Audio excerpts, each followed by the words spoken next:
Oi, gente, tudo bom? Boa noite, bem-vindo ao CONAI.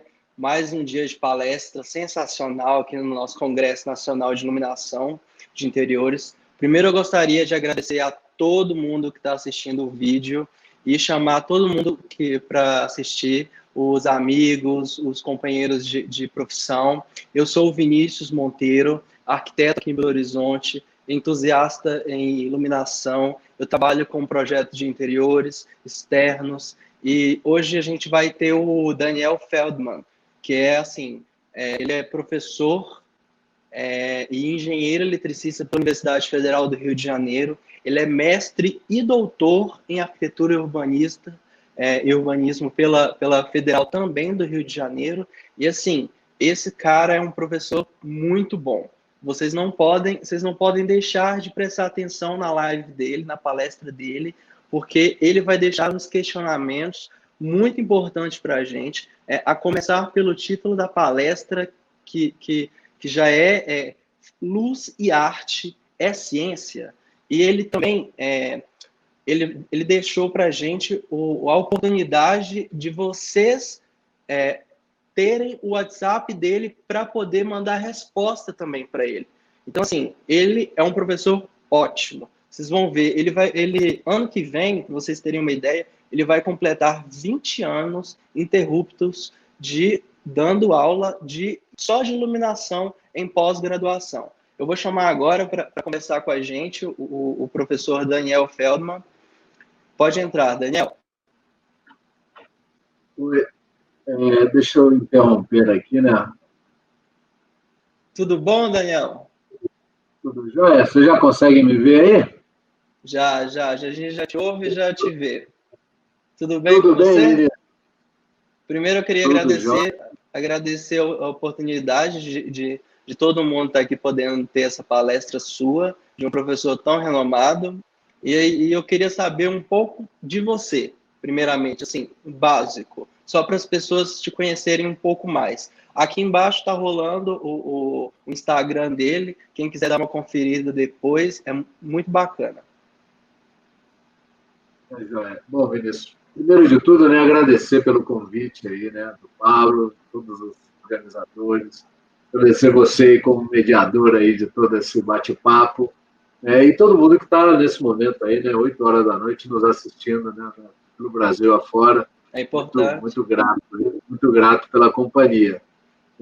Como curiosidade, agradeço aí as palavras, a apresentação, como curiosidade, realmente essa marca aí de 20 anos, ano que vem, né, dando aula em pós-graduação de iluminação, desde a primeira pós que surgiu lá no Brasil, em 2001, na Estácio, aí no Rio de Janeiro. Eu sou um carioca e vivo em São Paulo já há alguns anos e tenho me dedicado nesses 25 anos, né, mais do que os 20 que eu vou completar no que vem, na área acadêmica de pós, mas eu tenho me dedicado aí à área comercial, à área industrial e à área acadêmica da área de iluminação e acompanhando de perto aí grandes personalidades de projetistas de iluminação no Brasil, de norte a sul desse país, com grande admiração por todos eles.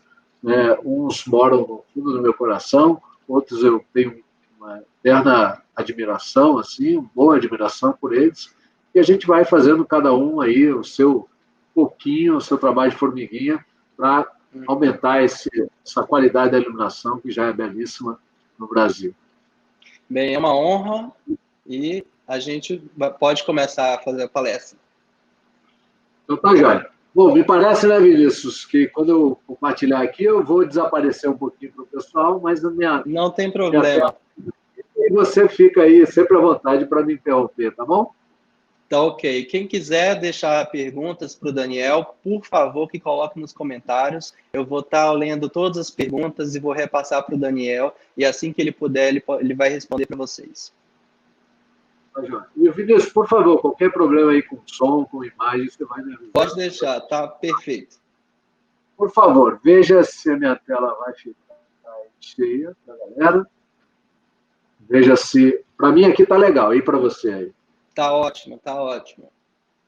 Então, maravilha. Bom, gente, o tema, então, é Luz é Arte e Ciência? É uma pergunta, né? Luz é Arte e Ciência?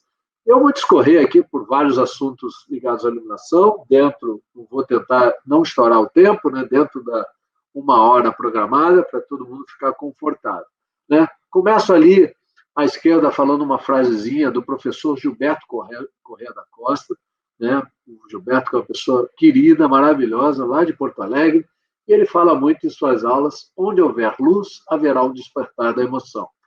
Eu começo com essa poesia, algo mais lúdico, mas a gente vai falar tanto de arte como de ciência, vai discutir isso. Não vou aqui dar respostas prontas, mas vou fazer provocações no sentido de questionamentos, e a gente vai conversar muito mais sobre isso. E é por isso que eu inicio, né? Estava conversando com o Vinícius agora, com essa música, gente, que vocês conhecem bem a letra, uma música aí do Capital Inicial, Não Olhe para Trás, mas eu coloquei ali de amarelinho a frase que eu queria destacar nesse início de palestra. Se não faz sentido, discorde comigo, não é nada demais. São águas passadas, escolha uma estrada e não olhe para trás. Mas eu queria, principalmente no início, se não faz sentido, discorde comigo, não é nada demais. Então, note que até aqui em momentos do show dele, né, com Lenine, por exemplo, e eu repito a frase ali: se não faz sentido, discorde comigo, não é nada demais. Porque hoje em dia eu sei que tem aquelas frases: se você vai falar alguma coisa para prejudicar alguém, ou para intimidar alguém, ou para desvalorizar alguém, fique calado. Mas eu estou dizendo no sentido de debates construtivos, debates educados, debates cordiais, gentis, para a gente debater coisas que às vezes nem a gente sabe, a gente precisa de ajuda, a gente precisa que alguém dê um caminho, dê uma direção, dê uma resposta filosófica, física, subjetiva, objetiva, mas que com essas respostas cada um de nós construa conhecimento. Então é nesse sentido amoroso, gentil, que eu gostaria que vocês, ao longo da apresentação, mandassem áudio no meu WhatsApp, mandassem perguntas aí no chat, para que a gente possa, no final, debater um pouquinho mais dessas divergências que podem, com explicações, fazer a gente aprender, reaprender, que é tudo que a gente está vivendo aí atualmente. Bom, Vinícius, você me escuta? Escuto sim, Daniel. Estou aqui. Deu para escutar aí bem o vídeo ou não? Ficou ótimo. Então, ok. Bom, Vinícius, eu só recebi aqui durante 2 minutos desse som aí, algumas pessoas no meu Instagram pedindo o link da nossa reunião. Da nossa aqui. live. O pessoal estava esperando no Instagram, está um pouco perdido, mas enfim, gente, isso aqui está rolando no YouTube, né? E aí, se alguém puder falar aí a galera e mandar um link aí para a galera que não está muito avisada chegar junto aí. Muito bem. Vinícius, então eu coloquei aqui nessa tela 7 questionamentos, que são provocações, são perguntas que nem eu vou responder agora. Eu tenho minhas respostas para todas essas, mas eu não sei se eu estou certo, eu não sei se eu estou errado, eu sei que eu tenho as minhas convicções. E é nesse sentido que eu voltei naquela música ali: se não faz sentido, discorde comigo. Algumas coisas que eu vou lançar aqui e depois eu vou dar a palestra e a gente pode voltar a isso no final da palestra. Primeiro, reprodução de cores depende só de AEC ou também depende da temperatura de cor? Temperatura de cor só tem influência na ambiência do espaço e nada interfere na reprodução de cores? É um primeiro questionamento. Segundo, existe uma maior probabilidade de sucesso? Ou seja, tem uma fonte de luz com o mesmo fluxo luminoso, ou mais ou menos a mesma potência, né? 2 fontes de luz, LED. Né? Existe uma maior probabilidade de sucesso de reproduzir melhor cores de pigmento chamada frias, com uma temperatura de cor-luz fria? Existe uma probabilidade maior de sucesso de reproduzir melhor as cores de pigmento quente, com temperatura de cor de luz quente? Terceiro questionamento: a luz é visível? É correto dizer luz ultravioleta? 4. Iluminação proveniente de uma lâmpada é baseada apenas no seu formato? Tipo, lâmpada par, lâmpada R, lâmpada bulbo. A luz que vem dessa lâmpada está baseada só no formato? Ou tem algumas coisas por trás disso, como, por exemplo, a questão número 5. Além do formato dessa lâmpada, a intensidade luminosa e o facho dessa lâmpada também são importantes? Sexto questionamento. Alguém poderia nos dar argumentos técnicos para a polêmica de, entre aspas, não poder usar duas temperaturas de cor nos espelhos de um salão de beleza? Alguém poderia nos mandar um argumento técnico? Argumento técnico, não apenas estético.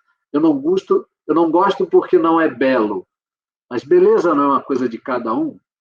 Poderia me dar um outro argumento técnico para isso?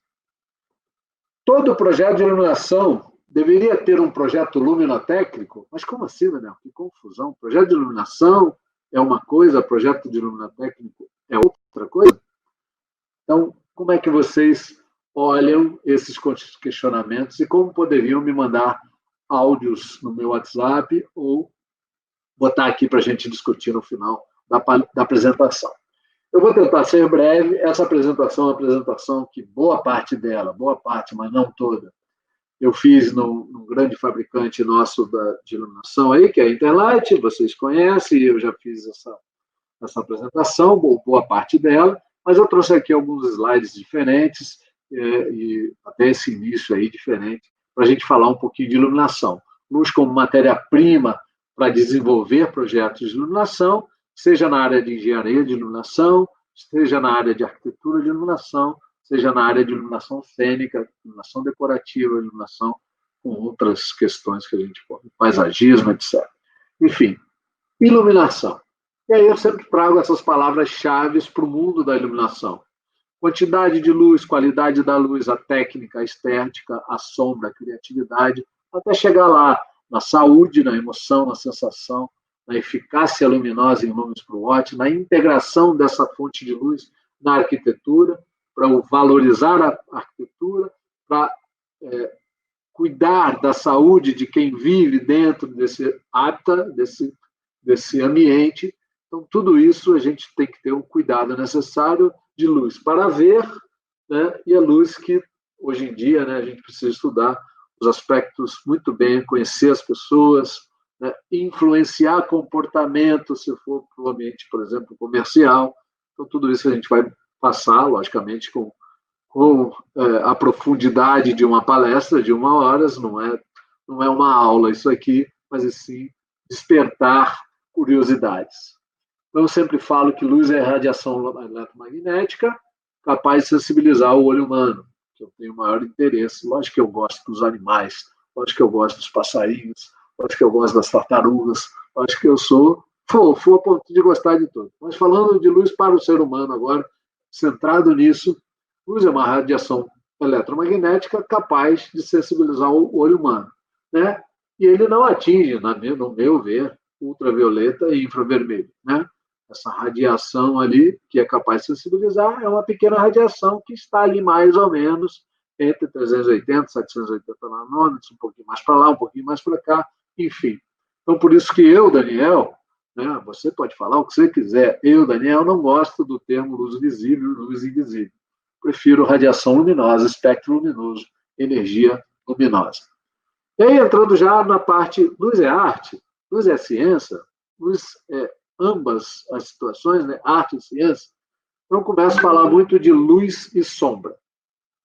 Luz e sombra, às vezes, a luz se torna protagonista, a sombra fica ali como um belo coadjuvante, às vezes a sombra é o protagonista e a luz fica ali como um belo coadjuvante, né? Direito a Oscar para os dois. E aí, eu vou trazer situações aqui onde a gente vai ver a luz e a sombra. Como nesse slide, principalmente a sombra. Aqui, quando eu coloco ali alguma fonte de luz artificial que joga a luz nessa plantinha, está lá a sombra dela, com, né, maiores dimensões vistas, está ali a sombra como protagonista, né, o protagonismo da sombra. Eu vejo também, como na Semana da Luz, LED Forum, tão amado LED Forum, né, para todos nós, um grande evento de iluminação todos os anos, né? Esse ano está aí para chegar. Alegria, diversão, quando a gente projeta, a gente brinca ali com os elementos e projeta a sombra ali naquela parede, por exemplo. Ou nesse caso, que eu estou iluminando ali a bailarina ou a atriz, e no fundo tem uma dimensão maior ali daquela sombra, com maior protagonismo. Eu posso também usar essa sombra como luz ou sombra para comunicação.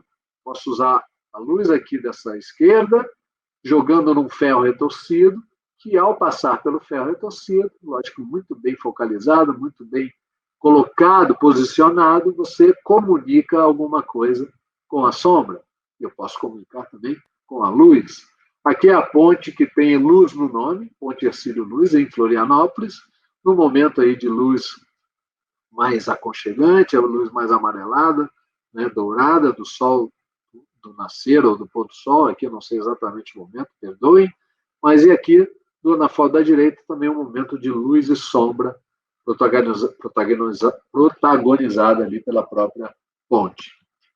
Aqui tem o Muxarabi, ou Muxarabi, perdoem a pronúncia, mas toda essa beleza aí que vem da luz e sombra, né, concomitantemente, aí sendo protagonistas do espaço.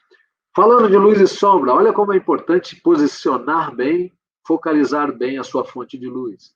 Você vai iluminar um elemento côncavo e convexo, note que você joga essa luz aí vindo de cima, quase rasante, você tem um elemento côncavo, a luz está vindo de cima, então aqui em cima tem sombra, aqui embaixo tem luz.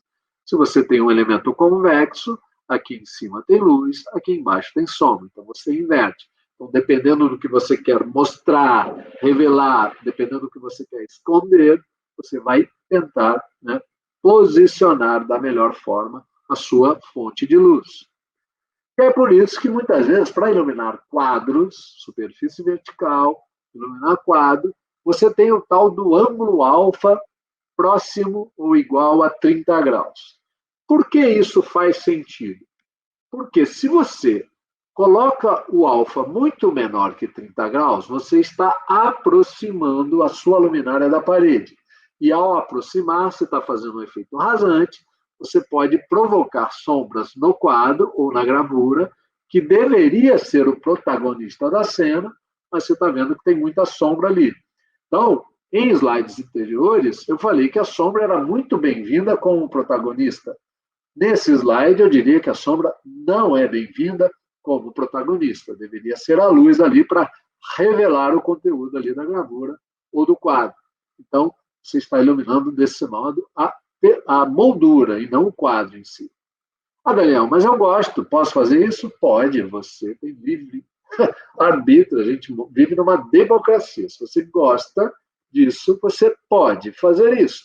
Mas vamos lá, e se você afastar demais? Se você afastar demais, né, você pode ter duas inconveniências aí. A sua sombra projetada na gravura ou no quadro e a próprio ofuscamento indireto da luz sendo visualizada ali na tela, né, porque ela está lá atrás e você consegue, numa determinada posição, ver esse brilho que é desconfortável. Então, aproximar muito da parede do quadro e afastar muito não deveria, né, fazer assim, não deveria. Poder a gente pode tudo, porque a gente é livre, mas a gente está dando aqui conselhos. E aqui o alfa de 30 graus, aí sim, a luz protagonista ali, está todo o quadro revelado como deveria ser. Muito bem, outro assunto importante, luz natural é dinâmica. Então, eu tenho, o que eu quero dizer com isso? Eu quero dizer que a luz natural, ao longo do dia, ela varia. Né? Se você botar um luxímetro no meio da sua rua e medir ao longo do dia, a iluminância vai variar, porque, né, essas inclinações do Sol em relação à atmosfera e o que está chegando lá no luxímetro, vai variar lá o resultado final em iluminância. Ou seja, as intensidades ali estão variando, vai variar a iluminância. E outra coisa, a temperatura de cor vai nascendo mais amareladinho, vai morrendo mais amareladinho, mas passa para um máximo aí, né, que pode ser até maior do que os 5.800 Kelvin teóricos, que é o Sol lá onde ele está. Mas a composição aí do que a gente vê Sol mais céu, essa temperatura de cor global pode chegar a níveis até maiores do que esse, 6.000, 7.000 Kelvin, sei lá, outros valores. Portanto, nós temos uma iluminação natural que é dinâmica, é harmoniosa, é equilibrada. Na maior parte do tempo, a sua transição é lenta, né? Por vezes também pode causar alguma aflição. Vamos colocar aqui uma frase até que eu aprendi com a Esther, muitos cursos da Esther, na véspera ou na iminência de um temporal, por exemplo, tem aquele faixa de luz em meio a nuvens negras, trovões.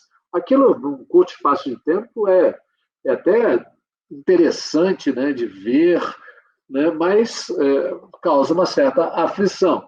Então, em geral, a luz é dinâmica, harmoniosa e equilibrada, né? E a gente tem que pensar isso na luz artificial. Será que a gente está usando ela dinâmica, harmoniosa e equilibrada? Ou se a gente faz dimerizações bruscas, ou faz só on-off, liga, desliga, tudo ligado, tudo desligado. A gente tem a mesma temperatura de cor ao longo do dia. Lógico que isso, projeto a projeto, tem que ver se faz sentido essas mudanças, essas variações. O que eu estou dizendo é que a nossa luz de referência tem essa variação, né? E aí eu pego duas frases aqui do meu amigo carioca, também André, né? André Sgalbieri. Bom, ele diz assim, e é muito convidado em minhas aulas, etc., luz tem mais a ver com aquilo que se sente do que com aquilo que se vê. Muito boa frase do André. E outra frase é, o ser humano é atraído por luz, cor e movimento. E é exatamente nessa ordem. Olha aqui duas frases que eu vou tentar explorar um pouquinho. Eu não sei se está rolando, o Vinícius pode me falar, se está um slide meu e mudando numa mesma sala os cenários de iluminação. Está mudando? Tá sim. Tá sim. Tá sim. Perfeito. Então é só para a gente ver que a iluminação realmente atrai o nosso olhar para determinados elementos do espaço, né? E essa variação, né, nos tira um pouco da monotonia estática, da mesma cor, da mesma temperatura de cor, ou do mesmo movimento, ou a falta de movimento. Então, a iluminação também pode ser pensada e explorada de acordo, projeto a projeto, com essas situações e características. E aí, note que no aeroporto de Florianópolis tem um tapete, entre aspas, de luz da empresa Azul, Linhas Aéreas, e note que aqui na imagem da direita, olha como a luz influencia no comportamento humano, que embora seja ali um tapete de luz somente, né, eu posso apagar esses projetores aqui e ter esse piso totalmente normal.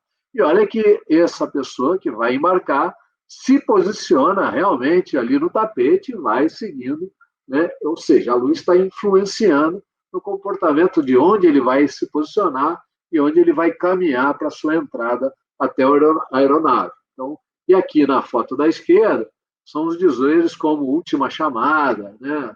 Embarque próximo, então aquela coisa de orientação através da iluminação. Também tirando aí os créditos do LED Forum, da Alexandra, que esteve aqui no LED Forum alguns anos atrás, poucos anos atrás, e apresentou essa imagem, né? E olha que interessante a iluminação com esse uso de cores, né? As cores primárias da luz, as secundárias, a combinação, né? Verde e vermelho dando amarelo, verde e azul dando magenta, azul e verde dando cian, toda essa combinação, né? E tudo isso, além as pessoas posicionadas ali, pode, de alguma forma, ver assim, as cores complementares, dependendo do posicionamento, quais cores que a gente vê. E tudo isso causa, né, luz, cor e movimento. Voltando aí à frase do André, né? De alguma maneira, isso foge da monotonia, foge da mesmice e cria um certo influencia no comportamento humano. Então, tudo isso pensado, explorado, deve ser muito útil para que a gente trabalhe com iluminação.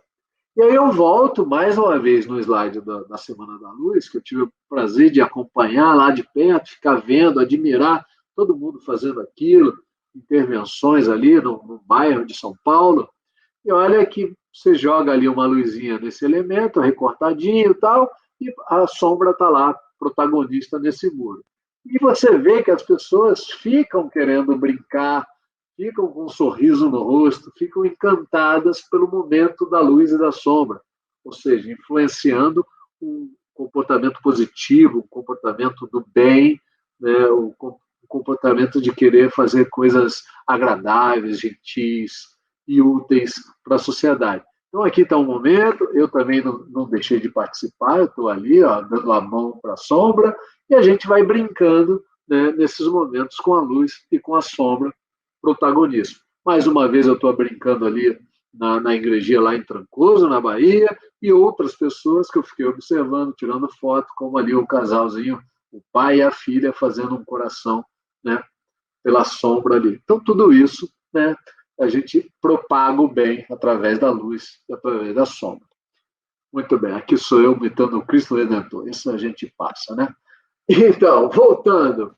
Luz tem influência no comportamento? Daniel, diga.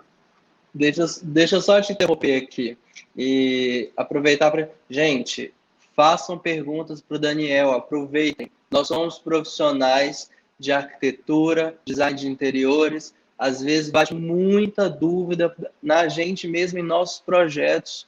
O Daniel aqui é mestre e doutor em iluminação. A gente tem que aproveitar esse espaço que ele está dando para a gente, é uma honra. Às vezes a gente tem essas questões nos nossos projetos, então essa é a hora de fazer a pergunta para um profissional assim, super de escalão alto. Por favor, gente. E ele deixou aqui o WhatsApp dele, quem quiser também responder esses questionamentos que ele faz em sua palestra. E, por favor, aproveitem que é por pouco tempo. Isso, agradeço. Pode continuar, Daniel. Desculpa o intermédio. Agradeço demais as palavras e eu que fico muito honrado aqui pelo convite para conversar. Muita gente aí, eu tenho certeza que eu já conheço e fico aqui também ansioso por esperar os questionamentos deles e aprender também nessa eterna aprendizagem aí, né, de ensinar e aprender aí todo mundo. Né? Importante a gente ter consciência e responsabilidade para essas informações. Bom, retomando aqui, obrigado aí pelas palavras. Luz tem influência no comportamento humano? Né? A gente, mais uma vez, dando crédito ao André ali, do slide dele, mas assim, para falar de como o próprio André brinca demais, né, gente? Que assim, mulher consegue fazer 2, 3, 4, 5 coisas ao mesmo tempo. A gente, homem, tem um pouco... tem uma defasagenzinha nesse sentido aí. Realmente a gente precisa abrir uma caixinha para fechar e depois abrir outra caixinha e vai fazendo um a um, né? Mas ok, a gente tem que entender porque luz, né? Se a gente pensar nos projetistas aí, nas pessoas que realmente fazem projetos, né? Que eu estou ainda fora desse quadro, mas admiro diversos profissionais de projetos de iluminação. Então, assim, pensar para quem um bom briefing, né, da arquitetura e das pessoas no ambiente comercial, no ambiente corporativo, no ambiente residencial, entender com um bom briefing aí para quem a gente está iluminando e o que da arquitetura a gente precisa valorizar, né? O que a gente precisa revelar. Então, a gente precisa entender do comportamento humano. Então, a luz realmente sempre foi, logicamente que hoje a gente fala mais da neurociência, etc., mas a gente sempre tem que, né, colocar o ser humano aí no centro das atenções. E aí a gente vai ver quem é mais emocional, quem é mais racional, como é que são as tomadas de decisão, quais são os fatores que influenciam a visão, algumas heranças psicológicas que vão afetar algumas pessoas, outras não, né? Quais são os resultados. Hoje mesmo teve uma live muito boa pela manhã também, com o Carlos Fortes, o Tiago falou assim, tem alguma métrica hoje em dia medindo efetivamente os resultados, melhorou as vendas, como é que foi essa métrica, como é que mediu isso? Eu sei que tem gente no Brasil fazendo, mas eu não vou antecipar nada aqui, eu vou deixar, né, os protagonistas falarem no momento certo, mas enfim, é muito importante ter informações, ter banco de dados para analisar isso, para compartilhar isso, para cada vez todos nós sermos beneficiados. Quando a gente fala de linhas de iluminação, imagine linhas horizontais, linhas verticais, E a gente tem, por exemplo, em lojas, linhas longitudinais, ou seja, ao longo do seu percurso, e linhas transversais ao seu percurso. E se você parar, estudar e ver pesquisa, talvez você veja que linhas longitudinais, num corredor, você anda mais rápido.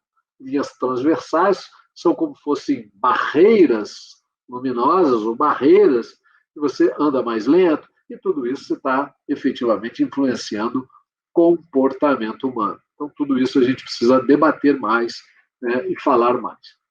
Em relação a luz e ciência, eu sempre falo na dualidade onda-partícula, luz como onda, que todo mundo, né, estuda bastante sobre isso, mas também eu gostaria de falar sobre luz como partícula, né, os fótons, e para mim é essa a razão do curador de um museu delimitar lá, ou falar para você, ó, só pode no máximo tantos lux e por tanto tempo, porque ele está limitando ali a sua exposição, né, à luz, porque a luz vai bater ali, né, no quadro com uma certa intensidade, vai retirar a umidade com certo calor ali nesse atrito, vamos dizer assim, e retirando a umidade, dependendo do material orgânico e tal, você pode ter consequências aí, seja ressecamento, desbotamento, enfim, algum revés, alguma coisa que você não deseja para aquela obra-prima que você deveria, vamos dizer assim,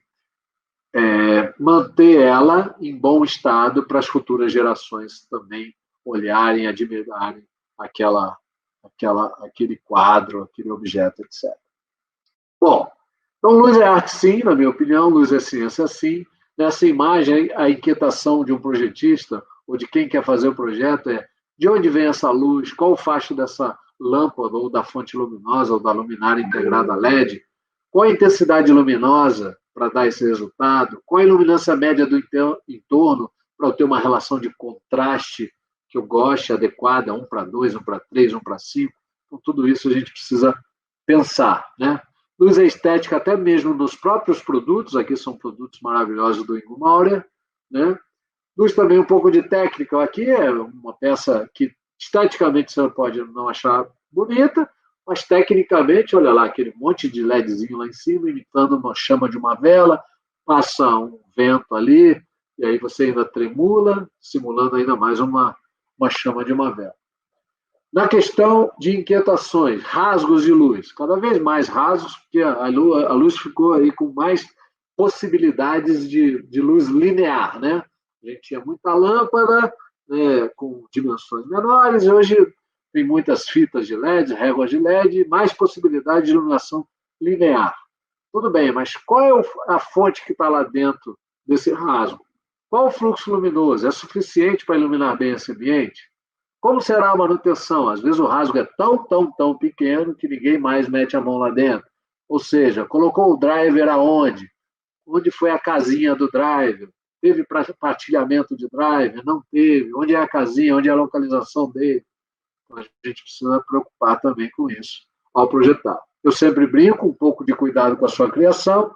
Você pode ter elementos, você pode assustar convidados. Imagine isso na entrada de um lavabo. Luz é conforto visual, joga a luz para cima, rebate, conforto visual através da luz indireta. Se o rebatedor não for suficientemente grande para a intensidade que você está jogando nele, você pode ainda assim ter incômodo visual de brilho excessivo num rebatedor. Então depende do rebatedor, do tamanho dele, do material dele, da cor dele, para ver como é que é essa influência, se realmente é confortável ou já começa a transbordar o limite do conforto para o desconforto. Certo?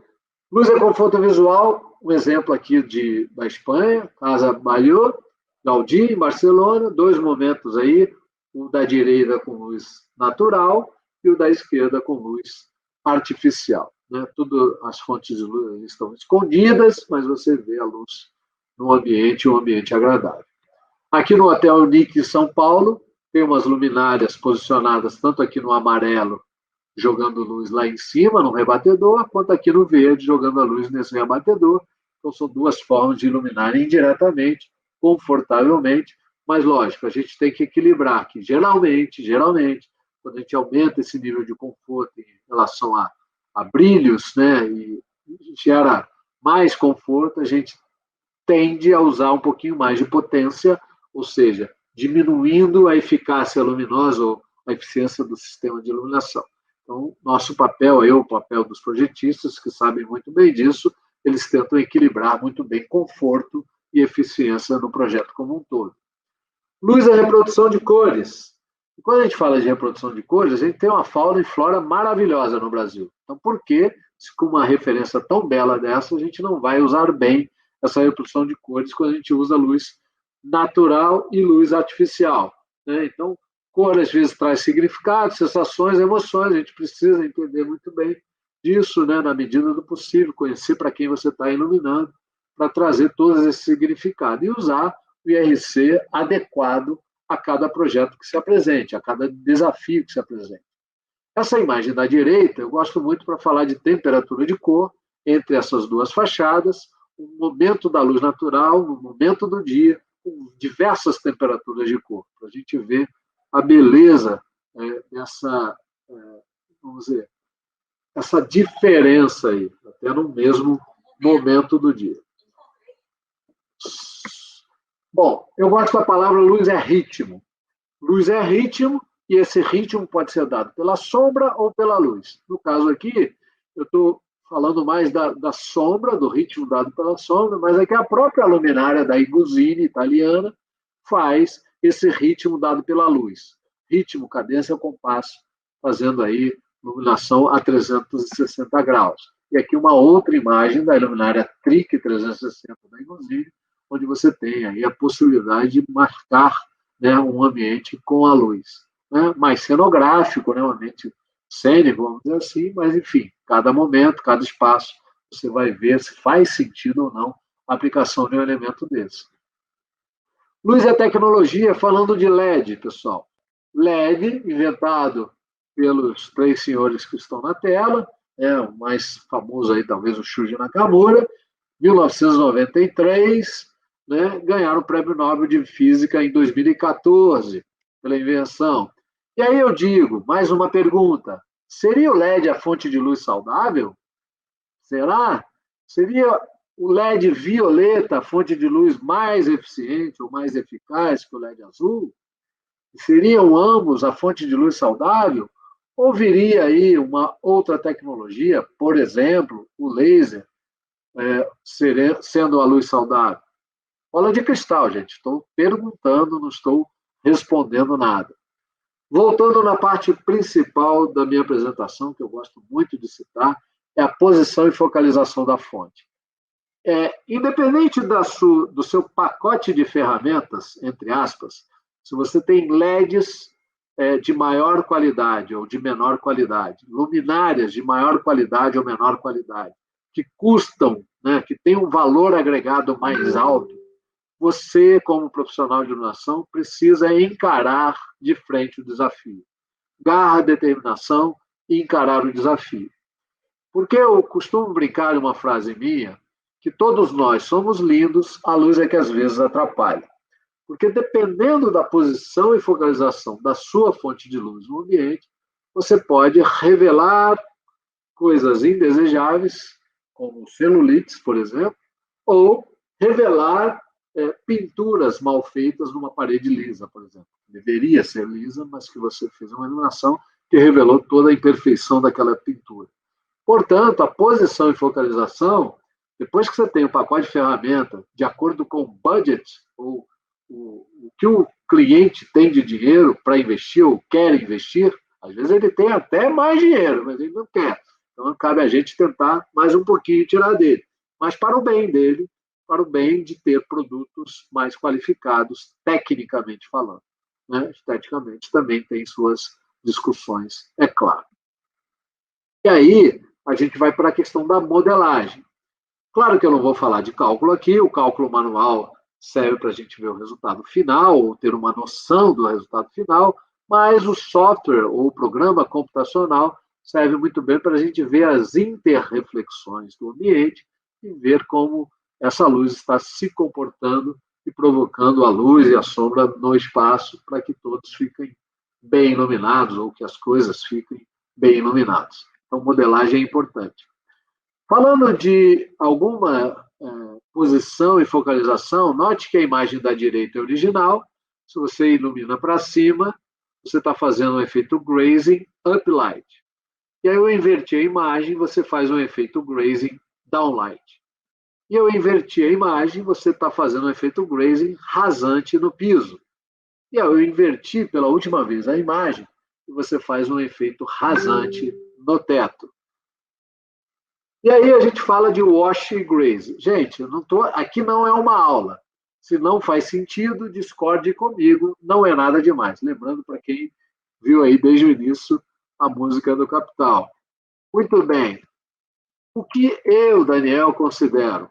Esse aqui é quase um clássico wall washing da esquerda. E eu não estou desconsiderando a luz que está aqui do rodapé, tá, gente? Aqui de baixo, aqui do piso, uma luz de piso direcional. Estou desconsiderando. A luz aqui vem do teto, está me dando essa iluminação uniforme, lavando a minha parede de luz de uma forma uniforme. Ah, Daniel, não é 100% uniforme. Não, não é, lógico. Mas é mais uniforme do que a imagem da direita, que é um efeito grazing, porque a luz está rasante, e aqui embaixo, nitidamente, tem menos luz do que lá em cima. Então, eu diria que o efeito wash, a gente tenta lavar a parede de luz com uma certa uniformidade. E isso não é o principal objetivo do graze, quando a gente faz uma luz rasante. E aí eu coloco algumas imagens aqui de efeito washing e de efeito grazing.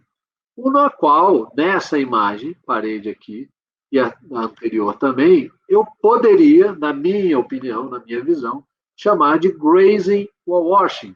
Poxa, Daniel, você está juntando dois efeitos? Sim, porque grazing, na minha opinião, essa da direita porque ela está muito próxima da parede iluminada. Ela está muito próxima da parede iluminada, ela está fazendo um efeito rasante, que seria o grazing. Só que ela está iluminando a parede como um todo. E aí eu estou juntando os dois termos, grazing, wall washing. Aqui eu tenho um elemento washing, na esquerda, olha, toda a parede iluminada com uma certa uniformidade. E aqui, gente, queiram ou não, aqui vou lançar uma polêmica, tá? Mas é uma tentativa de um grazing wall washing. Por que uma tentativa, Daniel? Você está chato, né? Sou chato. Essas ogivazinhas aqui, você pode gostar, você tem o direito de gostar, mas eu não gosto. Ou eu acho que não é o mais adequado. Então, quem gosta, faz. Quem não gosta, não faz. E aí a gente segue. Mas aqui, para mim, não é um grazing wall washing clássico. Para mim, esta e esta está mais para um grazing wall washing clássico do que para esta imagem. Aqui, mais uma vez, ó, não tem mais as ogivazinhas, tal, toda a parede tem um efeito grazing. E aqui também, né, gente, é uma tentativa de wall wash, porque ó, não está bem wall wash, porque está vendo claramente aqui as sombras aqui em cima. Então, estou sendo chato? Estou, mas é só para a gente debater realmente. Wall grazing clássico, esse é um wall grazing, porque está ali, ó, os risquinhos de luz, ele não está iluminando toda a parede como esse aqui à direita. Ele está em alguns pedaços da parede. Então, esse para mim seria um wall grazing, né, clássico. E aí a gente pode fazer com algumas luminárias chamadas, por exemplo, wall washer, fazer essa iluminação wall washer, e várias luminárias posicionando ela perto da parede, e a gente está fazendo luz rasante. Seria a iluminação grazing. Então, o segredo aí do grazing para o wash, principalmente, está nessa distância aí que eu vou tirar essa minha luminária da parede que eu estou iluminando. Muito bem. Luz é destaque ou é a falta de destaque? Eu estou olhando aqui meu tempo, tenho 10 minutos. A falta de destaque, porque um cara muito bom de lábia, muito bom de língua, ele vai falar assim: mas eu quis iluminar mesmo a cabeça daquela moça que está no quadro, eu quis valorizar. Mas, na verdade, isso é um papo aí de um bom carioca, de repente, né? Daniel ali, bom carioca, errou no facho da lâmpada, errou no posicionamento, errou na intensidade, aí dá um somebody love desse. Não é legal, né, gente? Pode ficar ridículo, né? Pode ficar ridículo essa questão aí. Ah, Daniel, mas eu gostei disso. Ok, se gostou, usa. Mas eu não gostei, não. Muito bem. A luz, ou quadro de luz, a gente chama quadro de luz o quadro de disjuntores. E esse aí é um restaurante em Lima, no Peru, que eu vi realmente o verdadeiro quadro de luz, né? Brincadeiras à parte, ali tem várias cúpulas, muitas delas com bom controle do brilho. Essa aqui, no meiozinho aqui, é de cristal, então brilha um pouquinho mais. Mas, enfim, achei que a luz nesse momento desse quadro aí é protagonista, tem um ofuscamento bem controlado e ele é auto-iluminado. Então, achei bastante criativo. E como é que a gente vai iluminar quadros ou gravuras destacando corretamente? O grande legal do mercado, assim, uma boa referência do mercado, é que eles nos oferecem várias lâmpadas e várias luminárias integradas a LED com diversos fachos. Então, um facho muito fechado, médio, aberto, muito aberto, ovalado, elíptico, enfim, vários. E a gente, situação a situação de projeto, com as distâncias envolvidas entre a fonte de luz e o objeto a ser iluminado, a gente vai recorrer a essas lâmpadas e esses fachos. Então, eu concordo demais com os light designers, com os projetistas que falam que o projeto, na maioria ou na totalidade, né, não vou aqui falar que tem que ser, mas na maioria ou na totalidade, precisa ser pensado a sua estrutura luminosa, a sua composição luminosa, que o nosso mestre José Luiz Galvão falou muito bem. Né? A gente precisa pensar nessa estrutura, nessa composição luminosa, para lá na frente escolher o produto que vai materializar esse conceito. Então, na maioria das vezes, né, ou na totalidade, a gente não deve começar pelo produto, o que ele faz, o que a Par 20 faz, o que a Par 30 faz, o que essa luminária faz. E sim conceituar o que você quer, em função de conhecer o cliente, em função de conhecer a arquitetura, o que quer revelar, para aí, então, lá na frente, materializar isso, escolhendo, fazendo cálculo e realmente determinando, dentro do budget do cliente, o melhor produto para aquela solução. Esse é o meu entendimento. O bom é que temos vários produtos no mercado, vários fachos, várias intensidades, e a gente pode certamente encontrar o melhor produto, a melhor situação para realmente fazer o nosso conceito acontecer, aparecer. Aqui são exemplos de fachos elípticos, né, iluminando somente o que ele deseja ali, o nome da pessoa. E aí eu vou quase que terminando, falar um pouquinho, muito rápido, de luz à saúde, porque com a descoberta ou com aí a revelação para o mundo aí, em 2002, né? Mais ou menos ali, 2002, terceiro fotorreceptor no olho humano, a gente falava muito de cones, alto nível de iluminação, visão das cores, bastonetes, baixo nível de iluminação, visão dos cinzas, vamos dizer assim, e aí a gente tem hoje o terceiro fotorreceptor, né? As células ganglionares, que, muito, muito resumidamente, levam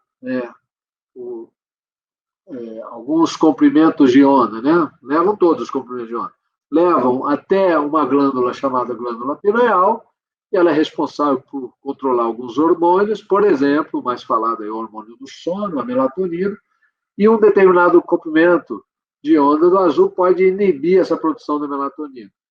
Né? E hoje a gente estando os LEDs baseados no LED azul e o fósforo ali fazendo com que o espectro seja, né, policromático, vamos dizer assim, e aí tem LEDs com temperatura de cor mais quente, LEDs com temperatura de cor neutra, LEDs com temperatura de cor mais fria, mas todos eles têm lá esse comprimento de onda.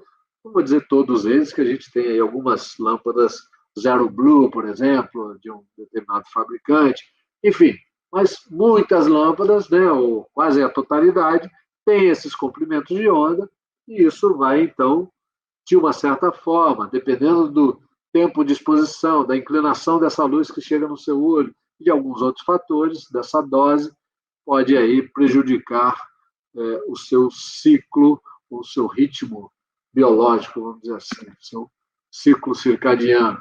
Então, gente, espectro, comprimento de onda, inclinação da incidência dessa luz no olho, né, tempo de exposição, entre outros aspectos. A gente tem que estar mais ligado nesse assunto quando fala de iluminação. Luz é eficiência, sustentabilidade, ao passo que a gente acende a nossa luz, ela de alguma forma tem essa conversão aí na tela em CO2. CO2 é ok até determinado ponto.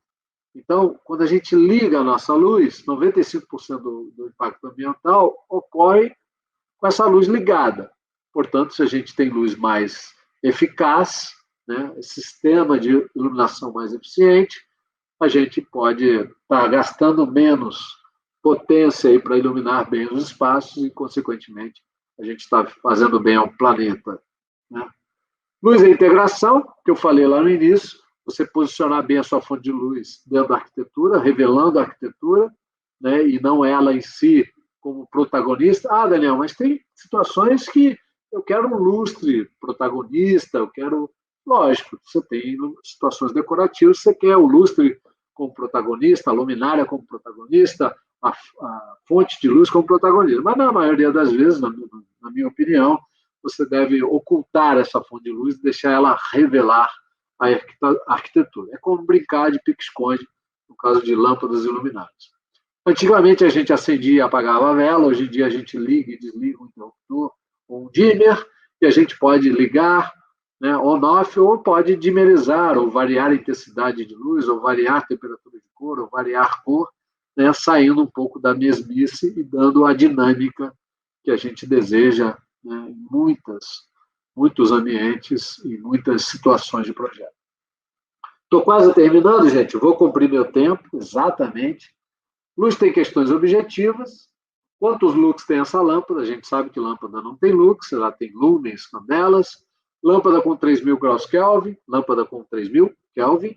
Vou comprar um paflon, vou comprar um plafon. É linda a minha andarela, é linda a minha arandela. O fluxo luminoso dessa lâmpada é 2.000 candelas, ou seja, o fluxo luminoso dessa lâmpada é 2.000 lumens. A intensidade luminosa aqui é candelas. Vou ali comprar 5 lâmpadas croicas, na verdade você vai comprar lâmpadas dicroicas. E essa aí, que eu também gosto muito, comprei uma lâmpada demiserável. Realmente essa lâmpada que está à direita parece demiserável. Mas, na verdade, a pessoa queria falar uma lâmpada dimerizável, ou seja, que muda a intensidade luminosa da lâmpada. Brincadeiras à parte, as questões objetivas também têm subjetivas. E daí que eu falo, muito humildemente, que a gente precisa entender e tentar entender outras respostas físicas, filosóficas ou outras pessoas que falem, mas que expliquem, né? As pessoas às vezes falam assim, não pode, mas quer impor. Eu não gosto de imposições, eu gosto de um bom argumento, gentil, agradável, e que a gente possa falar mais abertamente e colocar todo mundo no mesmo barco, que a iluminação é muito importante para valorizar a arquitetura e para, né, melhorar aí, ou pelo menos não piorar a qualidade de vida das pessoas, a saúde das pessoas. Então, a gente tem, quem trabalha com iluminação, responsabilidades. E a questão subjetiva, eu falo no ponto de respeitar opiniões diferentes, tentar entender opiniões diferentes, né? A relação de temperatura de cor, por exemplo, é algo que, na minha visão, é subjetivo, né? Você deve, sim, com o seu conhecimento, tentar mostrar tecnicamente o porquê deve ser usado 4.000 Kelvin, ou 5.000 Kelvin, ou 2.700 Kelvin. Mas se a pessoa gosta de 3.500 Kelvin, 3.000 Kelvin, Daniel, mas ele não gosta não, ele não sabe do que ele gosta. Ok, mostre a ele. Depois que você mostrar a ele, se ele falar para você, você mostrou a ele, se ele falar, eu gosto do 3.000 Kelvin, e aí? Você continua falando que ele não sabe o que quer? Você mostrou a ele. Então, tem essas questões subjetivas que a gente precisa respeitar o ser humano. Se ele fala que prefere mais o branco neutro, tente entender se ele prefere mesmo. Mas depois da sua explicação, se ele realmente prefere, tente ver se é possível isso no projeto. É a felicidade da pessoa que está em jogo, é o bem-estar da pessoa que está em jogo.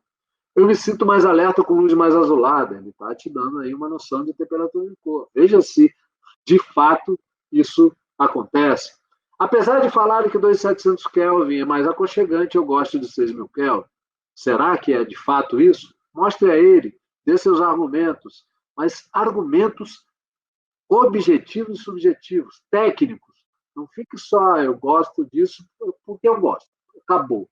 Não vejo por aí, mas há quem veja e eu respeito também. Muito bem. Iluminação é conteúdo vasto. Eu consegui aqui, são 21 horas, abranger em 21 horas, muito superficialmente, lógico, desculpem, mas todo esse conteúdo de iluminação que eu acho fundamental a gente estudar cada vez mais, e eu prezo sempre pela união, gente. Todas as profissões, arquitetura, engenharia, design de interiores, medicina, psicologia, cenografia, entre outros, são muito bem-vindos. Abraço todos vocês são muito bem-vindos na área de iluminação, contribuam e, na verdade, todo mundo junto, de mão dada, por uma única causa, né, que é a valorização de arquitetura e a melhoria da qualidade de vida das pessoas em cada ambiente. Luz e aproximação, amor, felicidade, muito obrigado. E aí eu volto a palavra aí para a gente conversar um pouquinho mais. Vou interromper meu compartilhamento aqui. Ei, Daniel, tudo bom? Vinícius, aqui, só o comentário aqui do Daniel Possera falou que ele precisava pelo menos de umas 3 horas, viu? e tem algumas questões aqui para você. Poderia ser agora ou você quer dar um tempinho para beber uma água? Vamos lá, vamos ver o que aconteceu. Tem assim, tem uma assim, o rasgo de luz próximo à parede teria uma função melhor do Graze, então? Se você coloca, vamos dizer assim, o rasgo de luz ali, paralelo à parede, assim, vamos dizer assim, próximo à parede, se essa distância desse rasgo até a parede não for muito grande, você está fazendo um grazing. Um grazing perfeito, com a parede molhada mesmo. Se esse rasgo está em toda a extensão da parede, você vai fazer um grazing wall washing.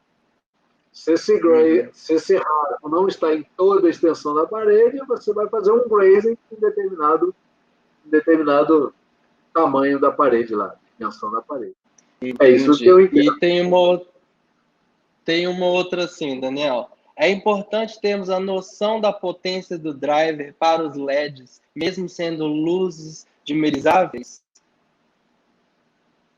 Sem dúvida, porque a gente tem algumas questões de driver no mercado, né? Driver de corrente constante, driver de tensão constante. Para cada LED você vai ter que entender, ou o fabricante seu, ou o lojista seu vai ter que entender, porque o driver precisa realmente ser compatível, né? Geralmente a gente tem ali valores mínimos e máximos. A gente tem ali um conjunto, tem um LED, ou uma lâmpada, ou uma luminária integrada LED que precisa ser resolvida com um determinado driver, né?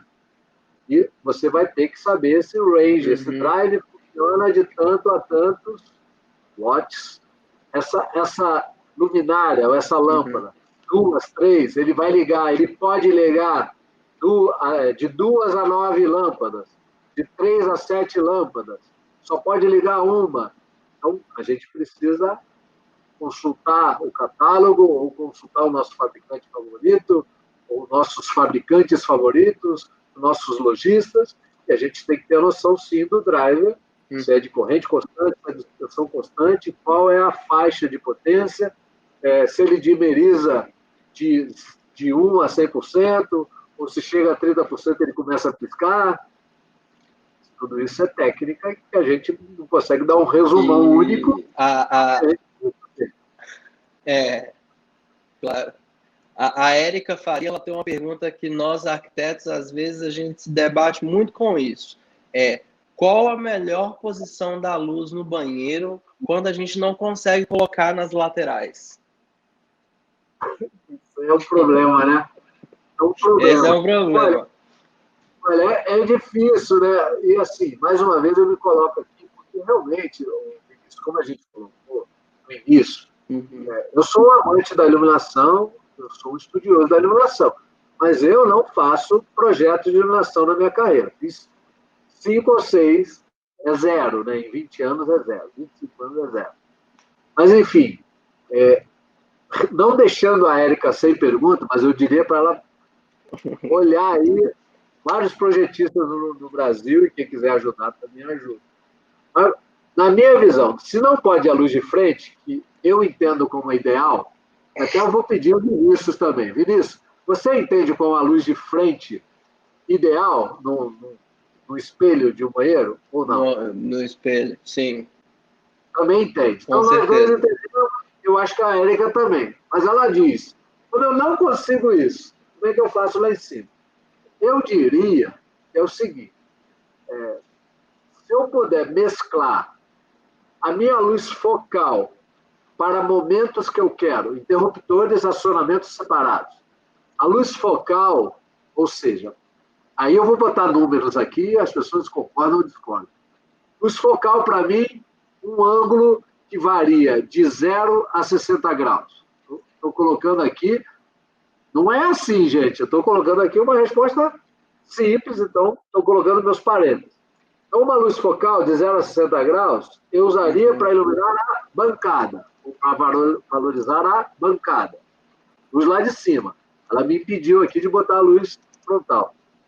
E uma outra luz, que seria uma luz geral, difusa, e para ela aproveitar as interreflexões das paredes, e aí as superfícies claras, talvez brancas, né?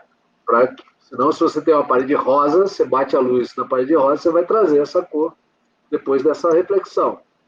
Então, se você tem essa luz difusa, eu acho que você vai ter interreflexões que vai minimizar essa luz se vier de cima focada, que vai te provocar sombras indesejadas.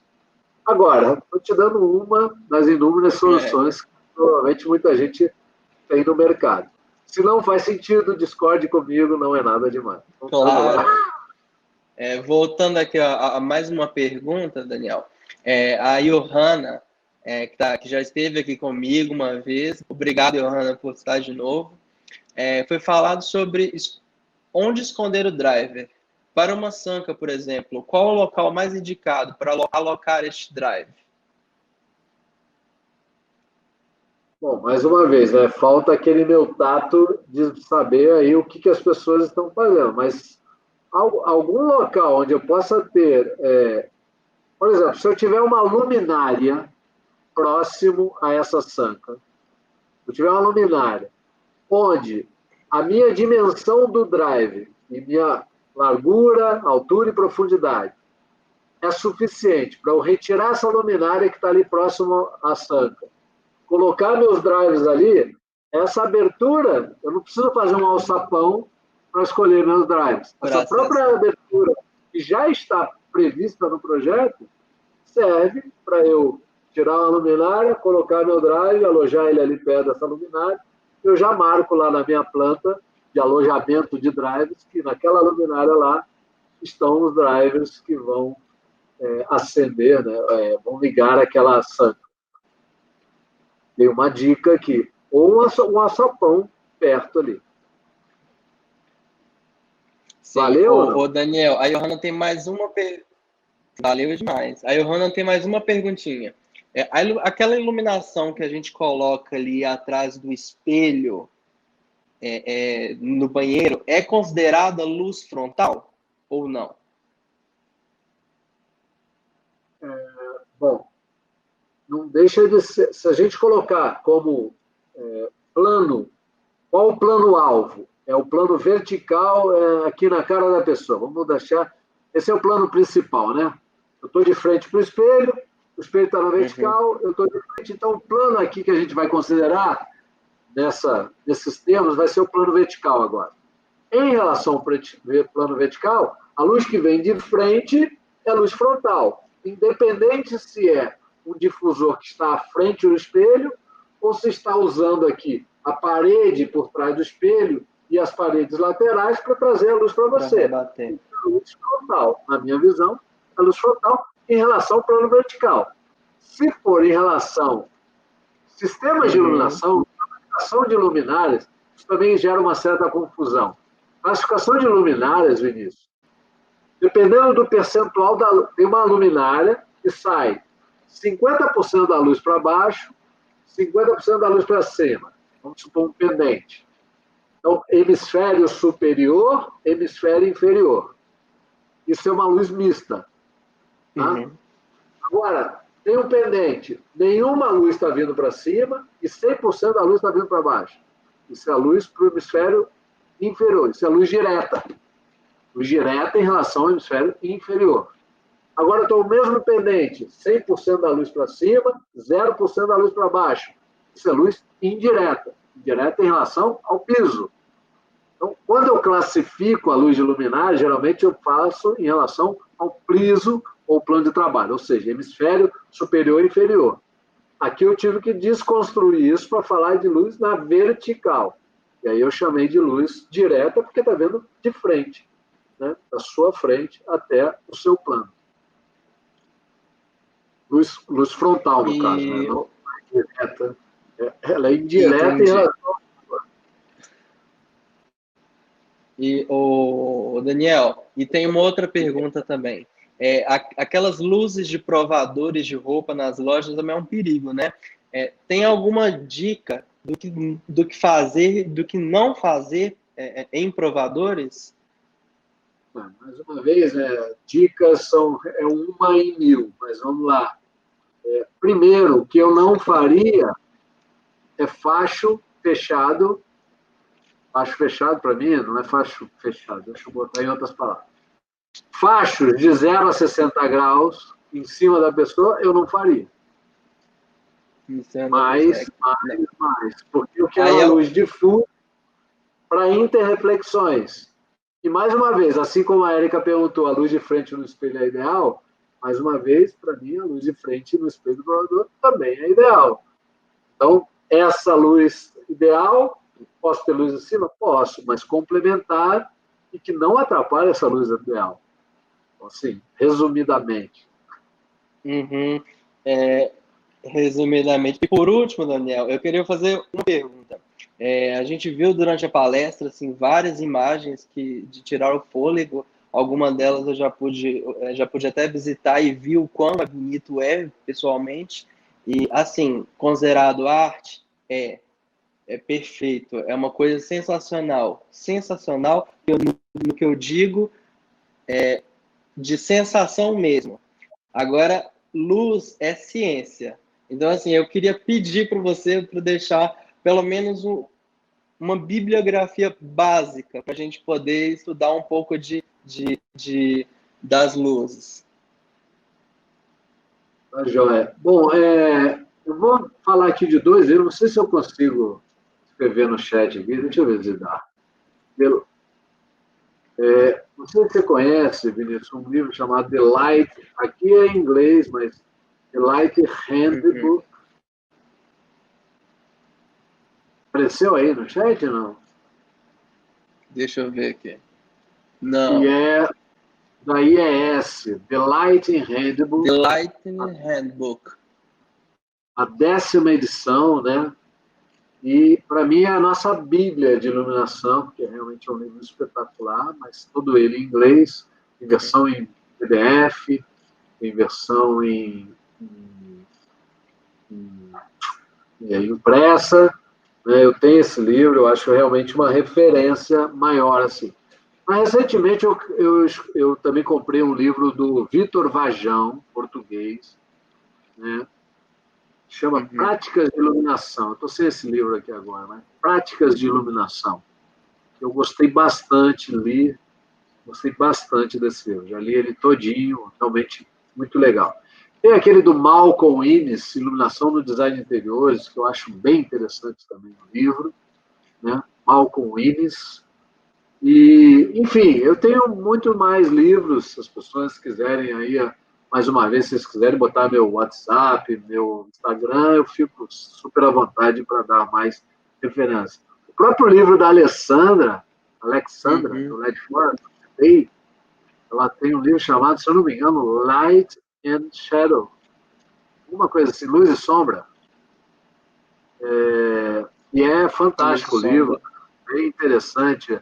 Até a paginação, como ela faz texturas. E o livro é muito interessante, tanto em informação quanto como ele foi diagramado. Perfeito. Tem muitos legais. Uhum. Ô, Daniel, fala pra gente qual a importância para o profissional de iluminação arquitetônica saber qual a melhor lâmpada e luminária usar em cada tipo de efeito desejado. É importante também estudar as lâmpadas e seus efeitos antes da gente fazer os nossos projetos? Então, o que eu acho é o seguinte, são coisas complementares, né? Conhecimento, ter informação, é muito bom para você tomar a decisão conhecendo. Porque, por exemplo, se você não sabe calcular na mão, você não vai calcular na mão, você não sabe. Se você não conhece as opções de lâmpadas, ou algumas opções de lâmpada, você não vai usar algumas opções porque você não sabe. Se você não conhece algumas opções de luminárias integradas a LED, você não vai usar porque não sabe. Então, assim, a gente não deve, na minha opinião, falando aqui como acadêmico, né? Os projetistas podem aí concordar ou não. A gente não deve começar pela lâmpada ou pela luminária. A gente deve começar com o conceito, com a estrutura luminosa. Onde você quer a luz, por que você quer a luz, para quem você quer essa luz. Você entendeu bem a arquitetura, entendeu bem para quem você vai iluminar, entendeu bem o conceito. Faz ali onde você quer a luz, coloca onde você quer o ponto de luz, aí depois você tem que materializar. Para materializar, você vai precisar entender de lâmpada, você vai ter que materializar, vai ter que entender de luminária, vai ter que entender de drive, ou alguém, parceiro seu no projeto, vai ter que entender. Ou o seu fabricante vai ter que entender. Ou o seu lojista vai ter que... Alguém vai ter que entender. Por quê? Se ninguém entender esse processo, as chances de sucesso diminuem. Eu acho que é fato isso. Se ninguém dominar a técnica, as chances de sucesso vão diminuir. Então, como o Galvão bem falou, cálculo ele é fundamental, mas não é determinante, porque não começa de cálculo, não começa de lâmpada, não começa de luminária, começa em conceituar o que você precisa, começa em conhecer a arquitetura, conhecer as pessoas que vão viver naquele espaço ou trabalhar naquele espaço. Se não faz sentido, discorde comigo. Não é porque isso acontece muito com a gente, de ter que entender desses cálculos em nossos projetos. Você que trabalhou lá no Casarão dos Lustres, sabe muito bem dizer para a gente que arquiteto manda o projeto no técnico, às vezes sem nem a potência do driver, né?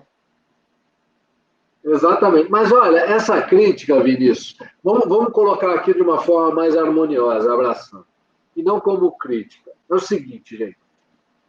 Eu creio, minha opinião, que o assunto iluminação ele é gigante. A gente passou uma hora aqui falando de um monte de coisa, o Galvão mais um monte de coisa, o Hugo mais um monte de coisa, o Vicente mais um monte de coisa, e mais todo mundo que vai falar aí. O assunto é gigante. Então, cada um tem que reconhecer suas limitações, que eu tenho, o Vinícius tem, quem está assistindo, temos limitações. Mas temos que entender também das nossas virtudes, do que a gente é bom, do que a gente estudou, do que a gente sabe, do que a gente tem convicção. Então, se cada um nas suas limitações pedir ajuda, buscar parceria, a gente tende a elevar o sucesso, né, dos projetos de iluminação, do resultado final. Então, por isso que a gente tem que multiplicar a informação, multiplicar o conhecimento, ter essa troca aberta, né? E assim, se as pessoas estão fazendo aquilo até ali, é porque ela não conseguiu evoluir ainda. Se ela quiser, ela evolui, qualquer um de nós. Então a gente precisa, na verdade, ter um carinho maior né, de aceitar essas limitações que podem ser momentâneas e ajudar a cada um de nós que temos limitações a melhorar. Se melhorar todo mundo, provavelmente a chance da gente estar fazendo iluminação aí, né, para o ambiente comercial ficar mais feliz, né, e economicamente falando também, o ambiente corporativo, as pessoas começar a tomar menos café porque está tomando essa dose de luz certa. No ambiente residencial, todo mundo aconchegante, mas na hora de fazer a tarefa tem a luz adequada, não está prejudicando a visão. Quer dizer, se tudo isso começar a elevar, acho que é melhor para todos nós. Então, vamos nos abraçar e fazer por nós. Perfeito.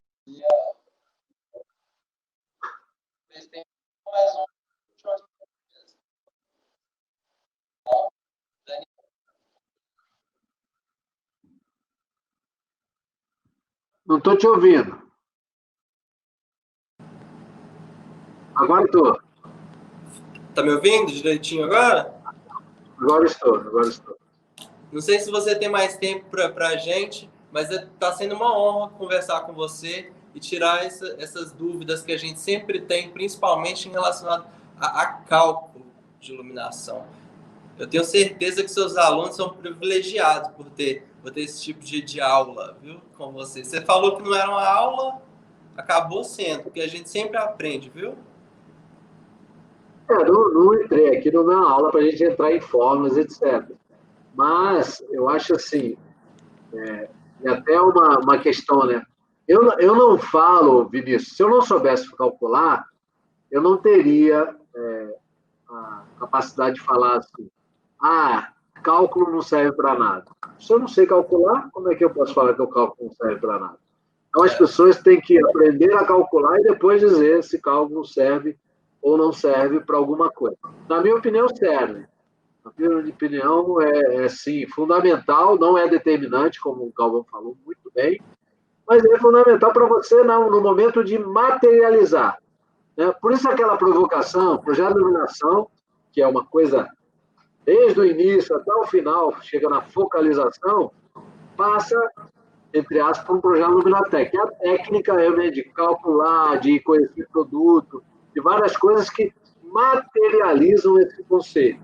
O projeto de iluminação, para mim, é algo muito mais amplo que o projeto Luminatec. É só a parte técnica de materialização. Eu preciso pensar antes do que eu quero, para quem sabe? É muito maior, na minha opinião. Mas é uma questão de nomenclatura, isso a gente não precisa entrar tanto. Tá joia, Vinícius? Tá. Valeu. Ótimo. Foi um prazer, viu, Daniel?